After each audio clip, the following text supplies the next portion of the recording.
Ellen Datlow, and Gordon Van Gelder. Take it away, guys.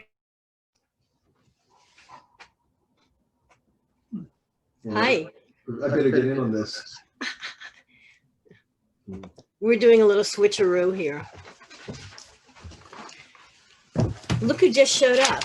Isn't the magic of sat on the envelope. Isn't the magic of the internet wonderful?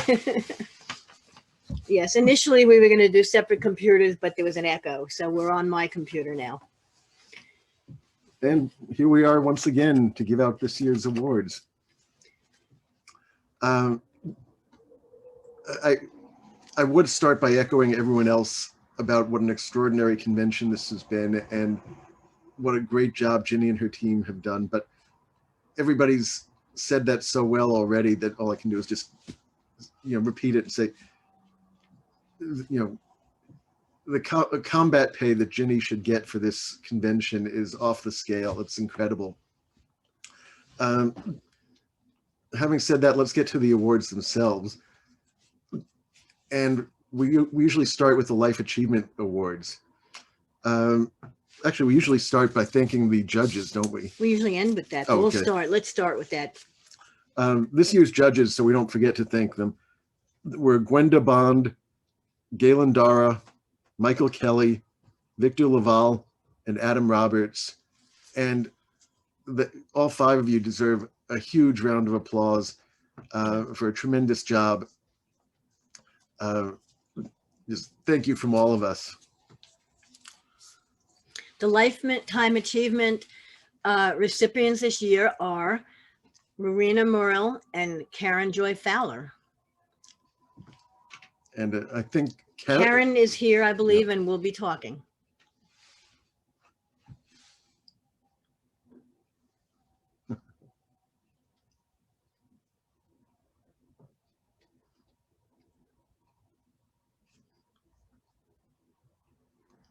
Is Karen here? She's muted. She's there. Here she comes. I am here. I don't look like I'm here. Well, we hear you so far, but we want to see you too. Yeah, I don't. I had a computer crash and I had to borrow an old computer, and it has been a faithful steed through the whole convention, but has finally stopped filming me, which is a great disappointment because I dressed. Not only did I dress, I dressed up. Oh no, take pictures. Yep. So you'll all have to imagine me very dressed up. Anyway, yes, thank you first of all to Gordon and Ellen. I'm getting the impression that we've known each other for quite a long time now. And that's been an enormous pleasure to me. Thank you, of course, to the con committee. Again, I am repeating what everyone else has said, but it has been an amazingly run and wonderfully warm convention, and it's been just wonderful to be part of it. And of course, to the jury, you put together a beautiful list that I'm extremely proud to find myself on. Yeah, I'm getting requests to start my video. I am trying. I'm sorry. I'm giving up trying. Too close. So I am just so honored and honestly surprised, quite delightedly surprised to be getting this award. Learning that I was selected for this is a great moment in a life that's been blessed with a lot of great moments, and I couldn't be more appreciative. It's also inevitably a moment that has made me think back about my whole career, to run a sort of retrospective of it through my mind. I decided to be a writer on my 30th birthday, and in this troubled and troubling year, I turned 70. So I'm going to let you do the math in your heads for how long I've been doing this. But it would probably, I think, surprise you to know how long I thought of myself as a beginning writer. And this was partly, I think, self-protection. Obviously, not much could be expected of me if I was just a beginner, obviously, doing the best I can, but just a beginner. And part of it just felt true. Every time I start a new project, I have to learn something new. I have to relearn something I've forgotten. It always feels as if I'm back at the beginning. And so suddenly I find myself, having thought of myself as a beginning writer for so long, thinking about the end of my career. I don't write quickly, so it's unlikely that I have a lot of books left in me. So it's time to prioritize, time to do some triage. And I don't mean to sound grim. I don't feel grim about it. When I write a novel, I really like doing the beginning, and I'm always very relieved to get to the end. What I hate is the dreadful, dreadful middle. So it makes sense that when I tell myself the story of my career, it's all beginning and a little bit of ending and no dreadful middle at all. When I think back, what I really think about is not the stories I've written or the work that I've done so much as the people that I've met. I didn't know when I started, when I published that first story in the magazine of fantasy and science fiction, that I was joining a community. And I didn't know how much that community would come to mean to me. I'm thinking today of a number of people who were very kind to me when I first started out and who are no longer here to be thanked, but I'd like to thank them anyway. Many of them were nothing but kind to me. Some of them were kind to me, but not nothing but kind to me. Some of them I had a more complicated relationship, but I am missing them all. And so the people that are very much on my mind today are Kate Wilhelm and Damon Knight, Roger Zelazny, Ed Bryant, George Alec Effinger, Tom Dish, Joanna Russ, Ursula Le Guin, Octavia Butler, Gardner Deslois, Vonda McIntyre, Tom Dish, Algis Budrus, Harlan Ellison, Michael Bloomline. I wish that was a shorter list. I miss them all, but they had a great deal to do with making me feel welcome when I first arrived and making me feel that people were interested in me and that people were happy to see me here.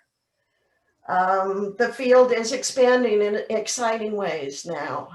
We are bringing in voices from all kinds of places and different perspectives, and that is wonderful. And all I wish is that everybody who joins us is made to feel as welcome as I was made to feel. And of course, it's on us to do that. It's up to us to make sure that happens. There's a lot on us these days, and this is my political message. We've heard some politics in the earlier speeches. This is mine. It seems to be on us to save our country, to save our planet. I've been leaden with dread as the election has approached for weeks now, and one of the things I'm very grateful for is the interlude that I spent at this convention, which took my mind off things a bit and allowed me to see old friends and think about different things. But there are a couple of things very much on my mind. And one is that a phrase that I keep hearing from various politicians and pundits, that we're better than this, that we're better than the moment we find ourselves in. And I wonder if that's true. If that's true, how are we here? If we're so much better than where we are, how did we get here? And so I'm asking myself, are we better than this? Or is this who we are? And also, how good do we need to be? How good will be sufficient? So the second thing, which I've heard my whole life, but more often in recent days, and quite recently when Tracy and Laura used that lovely quote from Martin Luther King, is that love is stronger than hate. And again, I admit to finding that more of a question than a statement. Do we believe that, or do we just want to believe it because we must believe it? And is it enough for love to be stronger than hate, or must it be overwhelmingly stronger? Must it be a landslide win for love instead of just just eking out a victory. So these things which are very much on my mind because of the election and because of the political moment are also the things that I think have been at the heart of everything that I've written, that I have always been thinking about those questions of how good we are and whether love is stronger than hate in everything that I have written. And I expect that that it's impossible to write and not be dealing in some very fundamental way with all of those questions. So I think that your beautiful stories and your beautiful books are also always dealing with those issues. And my answer to those questions changes from day to day. It's very much on the knife edge this week. But I am very interested in your opinions, and I will be looking for them when I read you. I will be looking under your words to see where you come down on those issues. I know that we won't resolve them. I know that we'll continue to write and talk and think about them. And the point, I guess, is that we struggle on and we hope.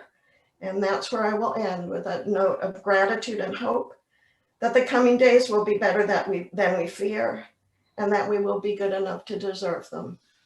And thank you again, all of you, for years of friendship and years of support. I cannot tell you how much this award means to me, how much you all mean to me, and how grateful I am.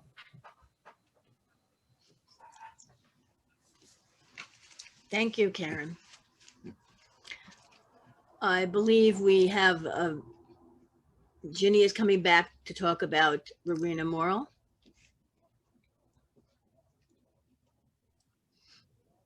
I will do that. You know, our next Lifetime Achievement Award winner is Rowena Morrill. And oh my gosh, it's been amazing getting to know her artwork. I had a brief conversation with her on the phone. She's very sorry she couldn't be here. But we were able in our souvenir book to highlight a gallery of her work with her permission. And what I'd like to do right now, because she is the Lifetime Achievement Award winner in art, I'd like to read what we have in our souvenir book, the appreciation article that was written by Bob Eggleton. Bob is also an artist. Bob is a former guest of honor for World Fantasy Convention, guest of honor artist, and he's an amazing artist himself. And here's what he had to say about Rowena. Rowena Morrill was born September 14th, 1944. She attended the Tyler School of Art in 1971, but soon left to work in advertising in art in the New York City. It was in New York that she showed her work to then Ace Books art director Charles Volpe. She did some romance cover art first in 1977, which established her rich style of working in oil paint. It would be soon she was worked into doing science fiction, fantasy, and horror cover art for major publishers in the 1970s.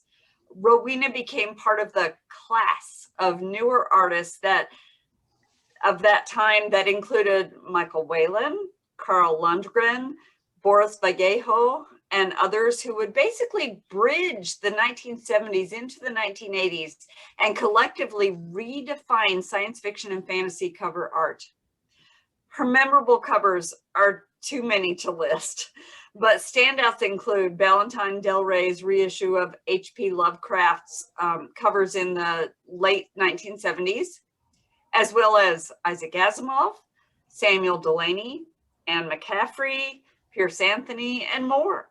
Her work appeared in the major glossy magazines of the time, Omni, Playboy, Heavy Metal, and from this artist's viewpoint, Bob Eggleton, a formative watershed major standout book, Tomorrow and Beyond, which was in 1978, which was a best-selling book showcasing some of the greatest fantastic genre artists of the 60s and 70s. Since we had no internet, the only way to see this great art was by books, such as this in our souvenir book. In the 1980s, David G. Hartwell would launch Timescape Books, and as the SF fantasy division of Simon & Schuster, and corralled a number of known artists to illustrate the covers, Rowena being one of them. She did many covers, including a reissue of Jack Williamson's Legion of Space. There, such were the times, he says. Perhaps her most famous piece was for 1980 Ace Books cover for a book called King Dragon. The image and design were iconic, show-stopping, perhaps eclipsing the actual book itself. The painting, or a close copy of it, was discovered in 2003 in the collection of Saddam Hussein in Iraq by coalition forces in one of his outlying condos.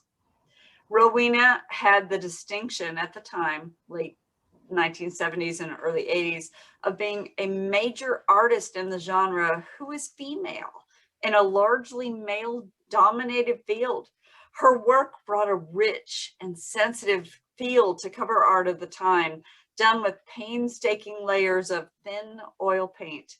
She raised what was once just cover packaging to the level of true art. She was nominated 5 times for the Hugo Award for Best Pro Artist. She won the British Fantasy Award for Best Artist in 1984 and was the guest of honor at the 2012 World Science Fiction Convention. Rowena Morrill is a formative artist in the genre of the late 1970s and on. Her work is the stuff of wonder. I so agree with that. Thank you, Bob Eccleton. Now on to the awards. Before we get to the awards, I want to issue an apology in advance for every name that I get wrong. We've been trying to get them all right. No matter how hard we try, I know I'm going to goof some up. I apologize for every one of them. Now, first category is the Special Award Non-Professional. The nominees are... Wait, didn't it go up? Maybe not. The nominees are Bodhisattva Chattopadhyay, I warned you, Laura E. Gooden, and Esko Soranta for Fafnir, Nordic Journal of Science Fiction and Fantasy Research, Michael Kelly for Undertow Publications and the Year's Best Weird Fiction, Jonathan Strawn and Gary K. Wolfe for the Coode Street podcast. I probably got Jonathan's name right and got the street wrong. Lynn M. Thomas and Michael Damian Thomas for Uncanny Magazine, and Terry Windling for Myth and More. And the award goes to... I'll pronounce it. I got his name. I can do it, I think. We're dragging this out for you, I know. Bodhisattva Chattopadhyay, sorry. Laura E. Gooden and Esko Soranta for Fafnir, the Nordic Journal of Science Fiction and Fantasy Research. Congratulations, all 3 of them. And she would have gotten the name right, except I was messing He her up. screwed me up. I think, Laura, are you here to accept? Yes. I'm here, and Esko should also be here. There's Esko. I am here. Good. Great. We are beyond thrilled to be accepting this award, the first World Fantasy Award ever given to an academic journal. And, whoops, I'm being asked to start my video, which I thought was started. There we go. I feel better now. Here I am. The first World Fantasy Award ever given to an academic journal, and we congratulate our fellow nominees. It's been an honor to be counted among them. The award validates the importance of open access speculative fiction scholarship as a rich contribution to the discourse about who we are as people and who we want to be, who we are as human beings and who we want to be. Fafnir has been publishing for only 6 years, and it's been the work of many talented people.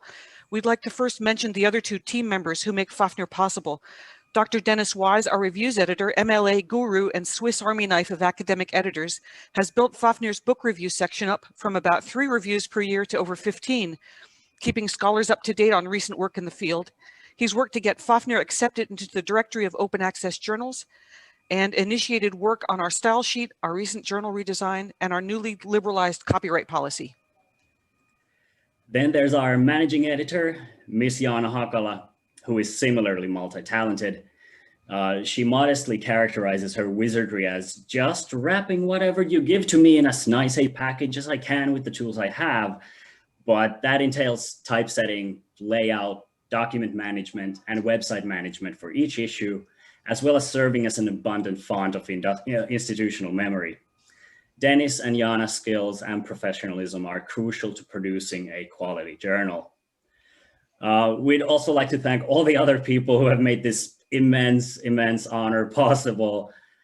First of all, the board and members of our publishers, the Finnish Society for Science Fiction and Fantasy Research, our advisory board, the editors-in-chief who have served before us and built Fafnir from the ground up, the authors who send us their research, the peer reviewers who graciously donate their time and expertise to advance the field of speculative fiction scholarship, our readers, the World Fantasy Award judges, the convention, and the broader speculative fiction community.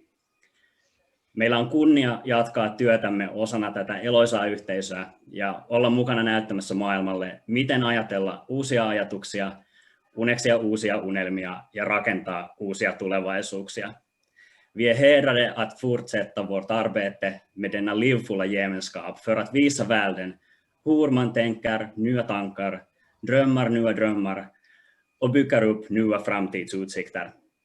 We are honored to continue our work with this vibrant community as we all show to the world how to think new thoughts, dream new dreams, and build new futures.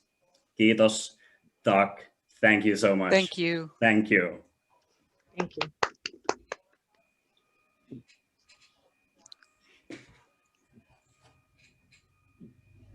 Obviously, we don't have the actual award statues to hand out, but they will be sent to all the winners in I think time, I in think they good go out time. tomorrow. Oh, do they? Yes.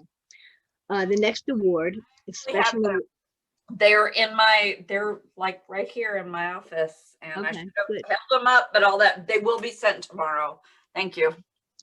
Special award professional, C.C. Finley for F&SF editing, Leslie Klinger for the new annotated H.P. Lovecraft Beyond Arkham Liverite, Ellen O. for We Need Diverse Books, Ebony Elizabeth Thomas for the Dark Fantastic, Race and the Imagination from Harry Potter to the Hunger Games, New York University Press, Cherie Renee Thomas for contributions to the genre.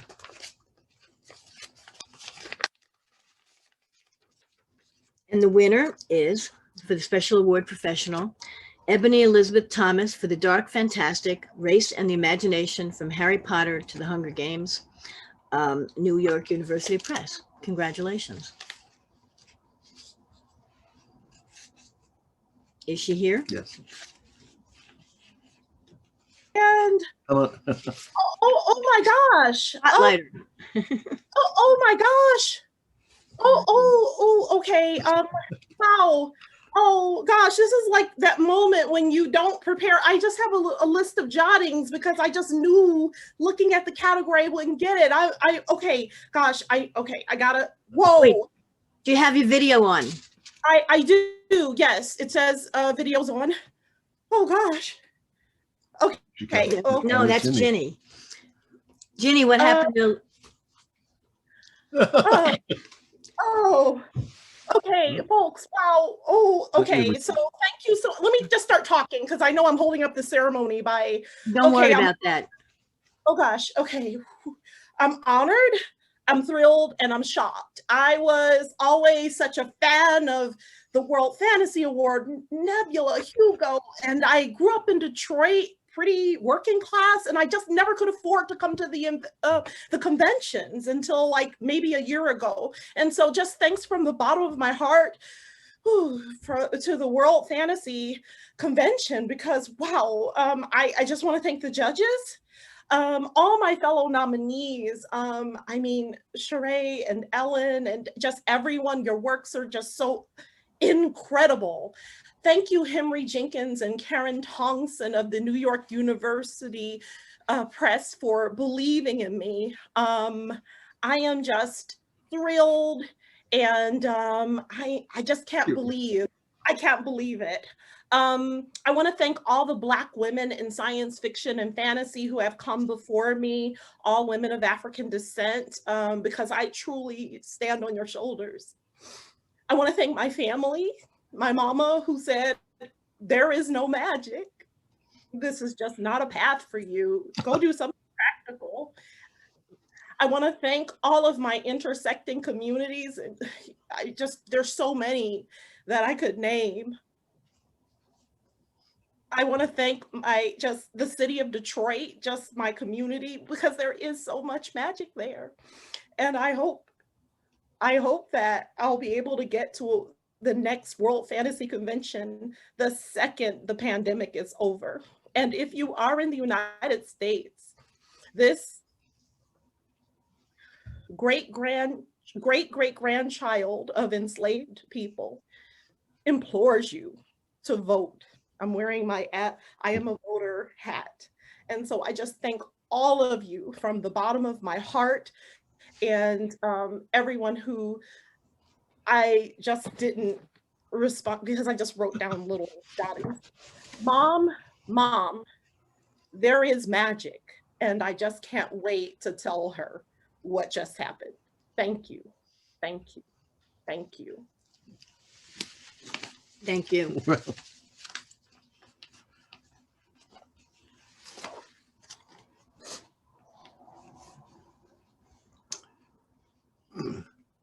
That was pretty awesome. That was pretty awesome, I gotta say. Thank you, Dr. Thomas. Take it away, Ellen. And yes, our next category is for artist. And this year's nominees are Tommy Arnold, Galen Dara, Julie Dillon, Wendy Froud, and Kathleen Jennings.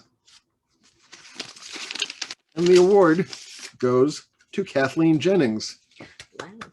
Come on down from Australia. Are you there, Kathleen? Yes. Right? I don't know. Is Kathleen here? It's probably 7 a.m. in Oh, Australia. don't forget there's always a lag. Yeah. let's hope Kathleen is joining Here she us. is. She came. She's here. Welcome. Spotlight. That's Hello, heard from around the world. Thank you so much. This is such an enormous honor and so exciting. I've been coming to World Fantasy conventions since 2012, and just being surrounded by so many incredibly inspiring artists and writers and editors and readers, reviewers, and it is an enormous delight to have been nominated and to have been included in this. I just want to thank so much all my fellow nominees who are incredible artists and to whom I look up, and I feel like I'm always constantly racing along behind them, trying to grab at the hems of their coats.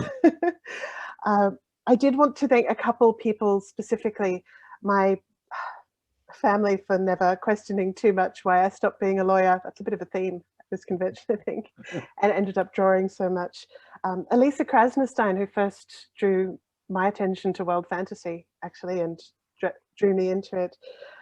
Kelly Link and Gavin Grant, when I got to do a cover for Greer Gelman for Small Beer Press, which just started my career as an illustrator and book cover designer. So many Australian writers and authors and presses. I can't name them all, though I will say that Ticonderoga gave me a lot of opportunities, and I can't accept this without thanking Irene Gallo and Tor.com, who have given me so many opportunities as both an illustrator and now, and I think Ellen here as well, as a writer illustrator, and getting to draw for my own words as well as those of others. So thank you all very much, and I just continue to draw attention to so many marvelous writers. If the art show is still up, I encourage you all to go over there and just spend some time enjoying the worlds that are there on the walls. Thank you so much.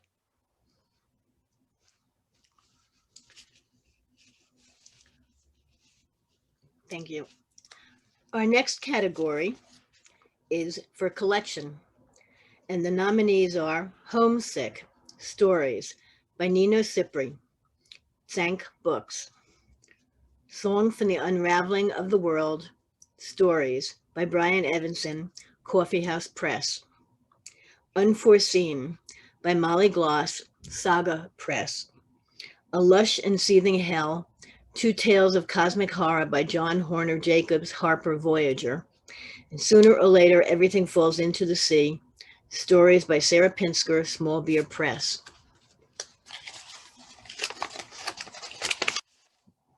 And the winner for collection is Song for the Unraveling of the World, Stories by Brian Evanson, Coffee House Press. Congratulations, Brian. Is he here? Does anyone know? I think so. He might even be in the same time zone. No, I think Hi. he's Oh. West Coast. Am I there now? Can you guys see me? Yes, yes. Okay, good. I want to say how grateful I was to be nominated for the World Fantasy Award. And now that I've won, I'm not only grateful, but also honored and a little bit surprised, considering how excellent the competition was. I'm also delighted to win the award when the convention is being hosted in Utah because of my relationship with Utah. I grew up in Provo. And I'm sorry I can't come back to visit right now in person because of the exceptionally difficult times we live in. But it's also weirdly apt, considering my complicated relationship with the culture I grew up in, that I'm receiving the award at a distance from Utah. I'd like to thank the judges. Having been a judge for things such as this before, I know how much time and effort it takes. And I don't take that at all for granted. People give up a lot of their lives to do this, and I really appreciate that. I'd like to thank Coffee House Press, especially my editor, Chris Fish, back there, for all the support they've given me over the years. I'd like to thank as well my wonderful but non-binary child, Sarah Evanson, who made the cover for this book and a number of my other books. And I'd also like to thank my wife, Kristen, my son, Max, and my daughter, Valerie, for all the support they and the other members of my family have given me over the years. I'd also like to thank all my readers who have given me the encouragement to go further, and all those writers who inspire me to be a better writer. There's so many of you out here, many of whom are at this convention now. And finally, I'd like to thank the genre community. I said jokingly in a panel the other day that my friends in the literary community are my church friends, and my friends in the genre community are my stoner friends. You guys are a lot funner to hang out with, and it's really a pleasure to be included among you. Thank you so much.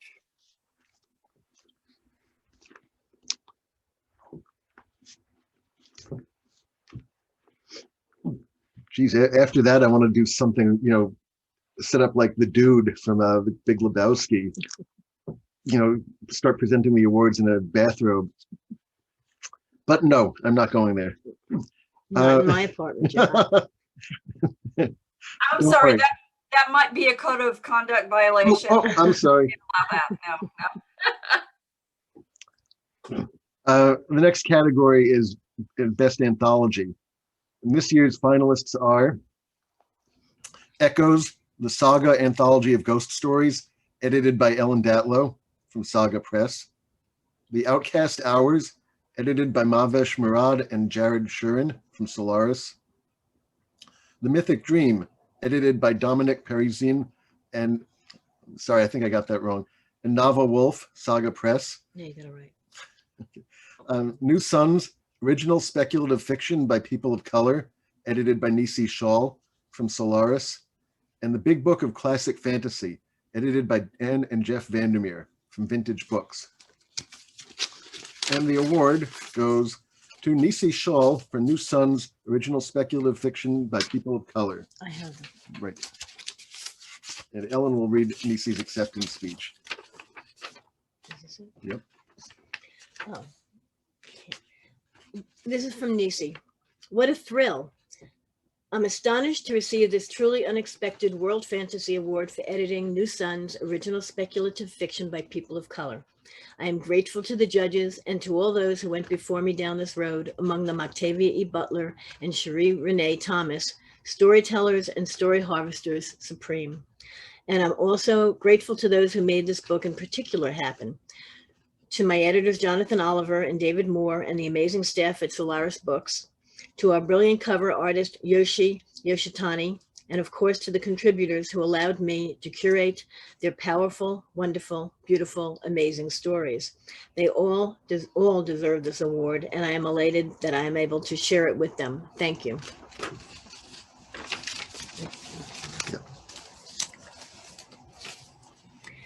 The next award category is short fiction. And the nominees are, For He Can Creep by Siobhan Carroll, Tor.com, July 10th, 2019. Read After Burning by Maria Devana Headley, A People's Future of the United States. The Blur in the Corner of Your Eye by Sarah Pinsker, Uncanny Magazine, July-August 2019.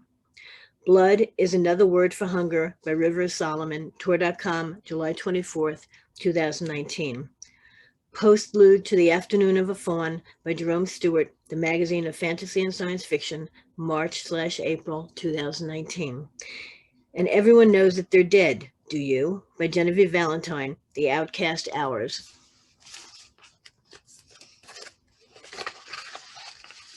And the winner is Read After Burning by Maria Devana Headley from A People's Future of the United States.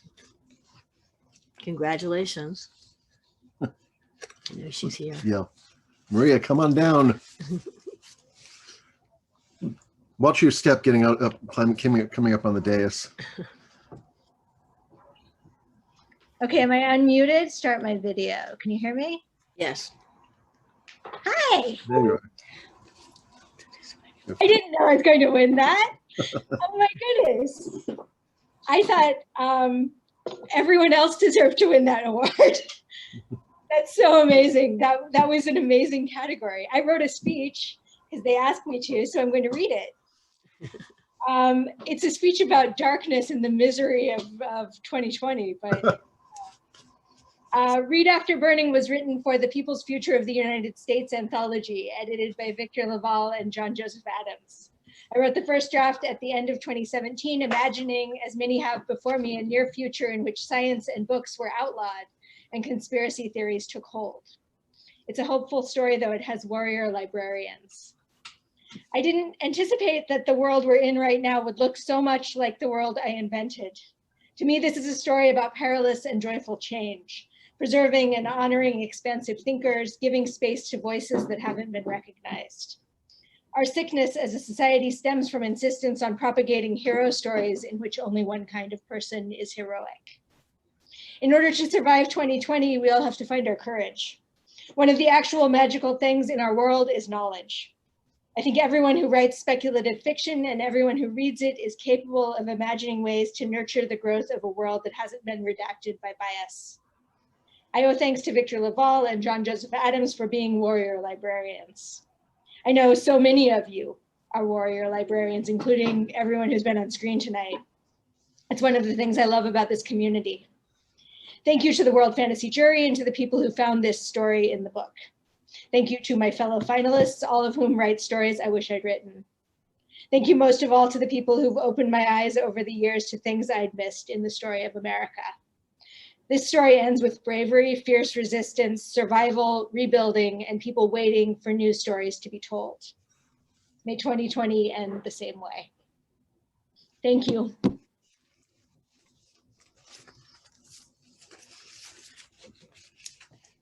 Our next category is novella. And the nominees, okay. The nominees are The Butcher's Table by Nathan Ballingrud, Wounds, 6 Stories from the Border of Hell, Desdemona and the Deep by C.S.E. Cooney from Tor.com, In an Absent Dream by Shauna McGuire from Tor.com, The Deep by River Solomon and David Diggs, William Hudson and Jonathan Snipes, Saga Press / Hodder and Stoughton, UK, and Silver in the Wood by Emily Tesh from Tor.com.